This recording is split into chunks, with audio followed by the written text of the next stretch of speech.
This is Sophy Ridge in for Neil Patterson on this Sky News daily podcast. You can follow us in all your usual podcast places to make sense of the news every night on your way home.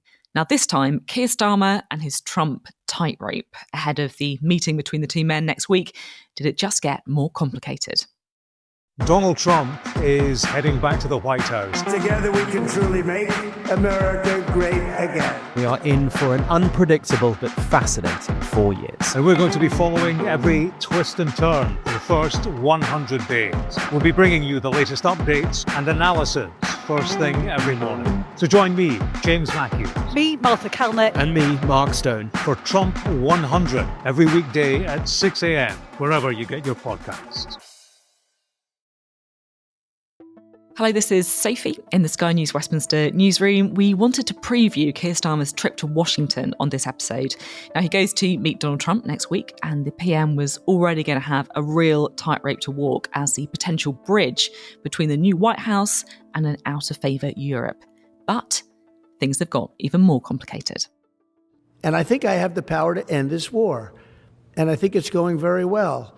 But today I heard, we weren't invited. Well, you've been there for 3 years. You should have ended it 3 years. You should have never started it. You could have made it. His diplomatic skills now face a huge test, calming nerves about what Russia gets from any Ukraine peace deal while keeping the president on side. So how does Keir Starmer do that job? So I'm with someone who's been offering a fair bit of insight, shall we say, into the Starmer style lately. Gabriel Pogrund is the Whitehall editor of the Sunday Times. He's also the co-author of Get In, the inside story of Labour under Starmer. And if I may be allowed a bit of a fangirl moment, I'm really glad to have you on the podcast today because you are, one of the most kind of extraordinary scoop getters in Whitehall who knows more about the Labour operation than anyone. So we really appreciate having your insights today. It's a huge job for Keir Starmer at the minute, isn't it? He's got this diplomatic tightrope to walk between Washington, between Europe, and I guess also the struggle for relevance at all. What do you think his approach is going to be? Starmer is trying to play the role of the bridge between the US and Europe, trying to resurrect a role which once upon a time Britain said it could play in a unique way because of its membership of the EU, but which, owing to Trump's own kind of decades-long Euroscepticism, Britain looks like it can plausibly do outside of the club of 28. And what he is seeking to do is sort of explain the United States' position to Europe while also conveying some of Europe's disquiet and anxieties to the United States. So Starmer used a very Brexit-era phrase, the backstop. He wants a United States backstop to any deal that is in due course struck. Yes, the word backstop, it gave me almost PTSD from Brexit. It's like a word that we just used so much during that whole debate, and now here it is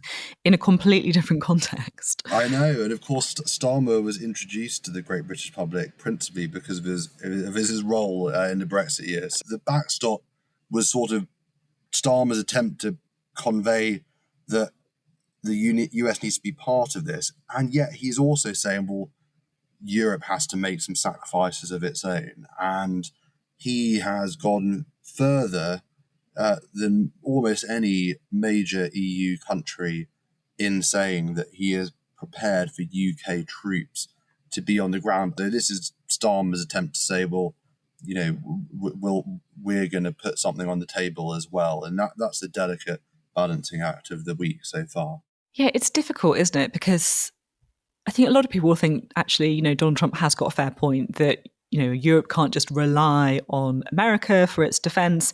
But at the same time, if we are literally talking about putting British soldiers on the front line, where by extension, they could be engaged in fights with Russian military, then the level of risk there suddenly does seem, pretty high without a backstop. That's right. I mean, I think that the question as well is how material is that offer in reality? I mean, is Trump even prepared for there to be a EU peacekeeping force on Russia's doorstep? But also, more pertinently, it says it wants to deal with the root causes of this conflict, which, as Lavrov and the Russians would have it, is this idea of Europe encroaching upon Russia, of the West having needlessly sought to bring Ukraine into its geopolitical orbit. So whether Russia would ever tolerate a situation in which the UK had troops on its border it is one question, and Trump so far appears to be prepared to accept Russia's premise, without extracting any great concessions from Russia. So it's difficult to say, is this what Starmer is saying in order to get in front of Trump, show that he's a good faith intermediary, show that he's prepared to make sacrifices of its own, or is this a real offer? It's hard to say at the moment. Focusing again on Keir Starmer, because you're someone who's watched Keir Starmer, I think, pretty closely, not in a weird way, obviously, but as part of your job. Well, he might find it a bit weird. Yeah, it is one of those kind of things as a PM, isn't it, where you're constantly under scrutiny. But from what you know of his character and the way he goes about doing things, how do you think he is going to handle this diplomacy? I mean, is this the time when we're going to see, Keir Starmer the lawyer, Keir Starmer the campaigner? What kind of Keir Starmer do you think we're going to see?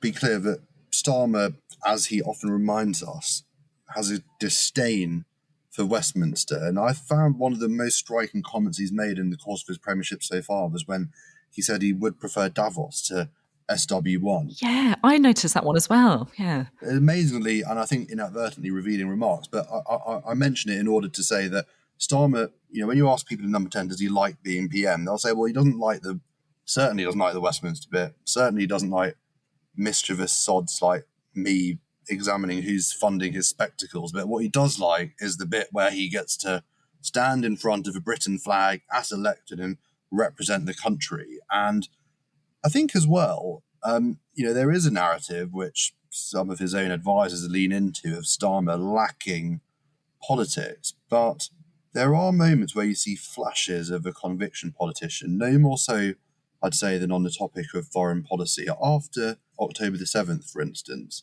there was all sorts of sort of court commentary about who was driving Starmer's stance. He really didn't want to deviate by even a millimetre from the US position. And people say now it was absolutely Starmer himself. And David Lammy worked himself up into a real lather about the lack of empathy and solidarity as he perceived it towards Palestinians. He was WhatsApping furiously saying we've got to change, but it became quite clear quite quickly that this was Starmer's thing. And I do think that a sort of Atlanticism, a sort of rock solid commitment to that essential US-UK relationship is one of the features of Starmer's personal politics. And also, I felt that you never get a clearer, sharper sense of what Starmer believes than when it's something that has allowed himself to differentiate himself from his predecessor. You see, this is interesting, isn't it? Because I'm intrigued when you talk about Starmer's Atlanticism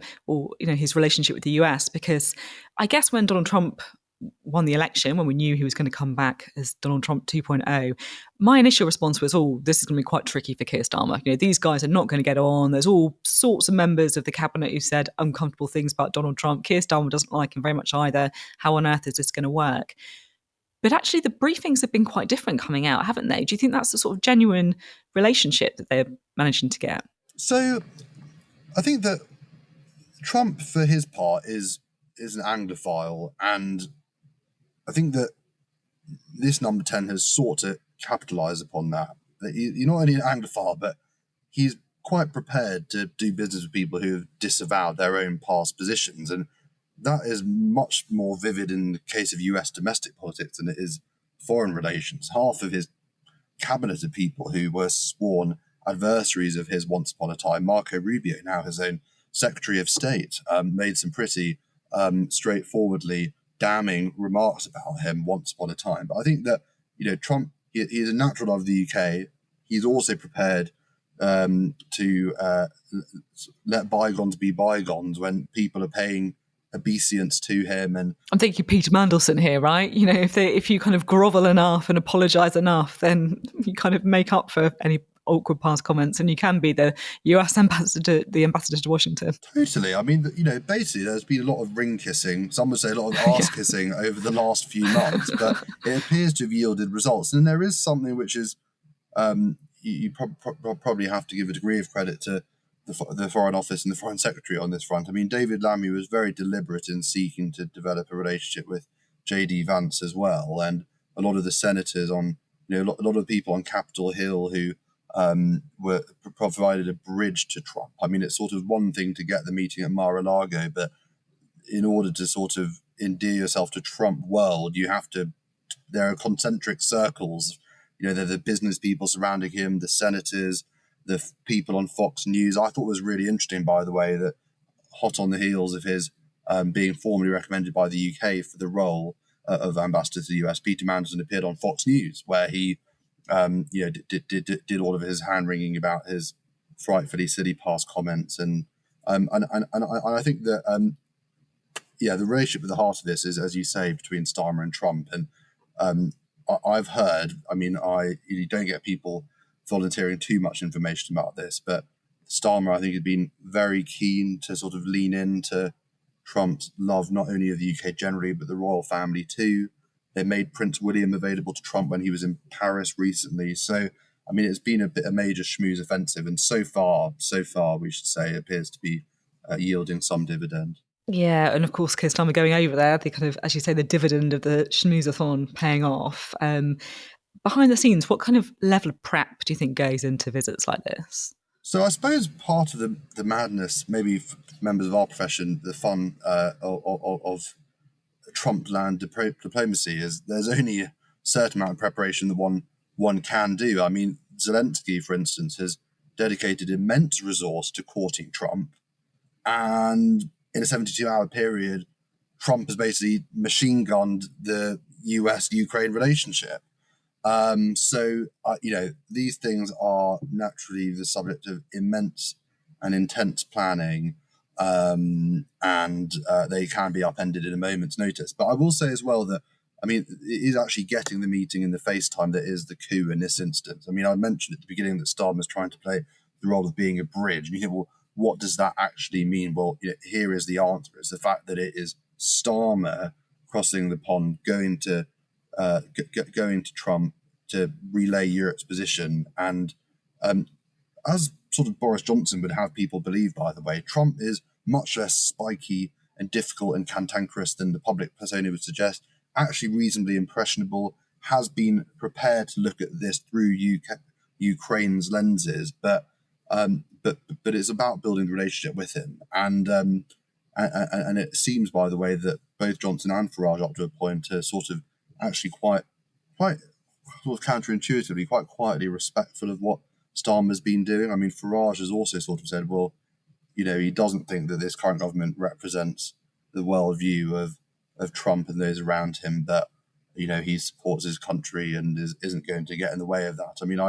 I've thought that's sort of an interesting subplot. Is this does put the right in quite an awkward position. It's not a natural relationship as sort of social democrat in the UK and a populist in the US, and it sort of poses awkward questions of the right here as well. It's true. I don't know what you think, but to me, it always strikes me that Donald Trump is a very sort of transactional politician. That, yes, of course, personal relationships matter, as they do with every politician, but really he's in, right, what can I get out of this? He's very businesslike how he approaches these things. And if Keir Starmer is a useful ally, then he's going to be someone he's going to talk to. And the other thing is, as well, is how careful Number 10 have been about what they've been saying about Donald Trump right from the outset. The discipline across the whole of the cabinet, even those who have on the record statements about how much they dislike him or think he's a misogynist, they've been very, very disciplined when it comes to, being interviewed by pesky people like me trying to pry something out of them. They're having absolutely none of it. And I guess this is perhaps paying off a bit. That's right. I think there's also a sort of bit of a paradigm shift in the politics of Number 10. When this is a wholly shameless plug, and I hope you'll forgive me for it. But you're allowed, don't worry. It's okay. When Patrick and I were writing our book, we spoke to somebody very close to Morgan McSweeney, the Prime Minister's Chief of Staff, who said that he loathes nothing more than performative politics. And, when he said that, he meant, I think that somebody offered the example of, if you carry a tote bag or have the badge of a national liberation movement, on your denim jacket, you are sort of tonally antithetical to the politics that this government is trying to represent. But I think there is that idea of, of politics being about more than just saying what comes to one in a given moment, and being about more than demonstrating through performance one's values. I think that on topic of Trump, this administration believes in pragmatism and realpolitik and what Lamy calls progressive realism. With one of those, it's a lovely sort of quite a new Labourish coinage, but I think if it means anything, it means basically zipping it and trying to deal with the world as it exists. Now, the world as it currently exists, it has Donald Trump at its apex, so insulting him publicly is probably, rule number one of progressive realism. Don't publicly condemn the man in whose gift Britain's place in the world lies. So that is gives you a little insight into the way that Number 10 has been approaching things so far. It's been fascinating to talk. I feel like we've got a real sense of, Keir Starmer, the man, and the operation that surrounds him as well. So thank you so much for being on the pod. Thank you for having me. Well, that was the Sky News Daily. We have a morning podcast charting the first 100 days of the new Trump administration. Our US team, Mark Stone, James Matthews and Martha Kellner, in your feeds every day at 6 a.m. to make sense of the latest twists and turns. And I'll see you for Politics Hub on the TV, weeknights at 7. Donald Trump is heading back to the White House. Together we can truly make America great again. We are in for an unpredictable but fascinating 4 years. And we're going to be following every twist and turn for the first 100 days. We'll be bringing you the latest updates and analysis first thing every morning. So join me, James Matthews. Me, Martha Kellner. And me, Mark Stone. For Trump 100 every weekday at 6 a.m, wherever you get your podcasts.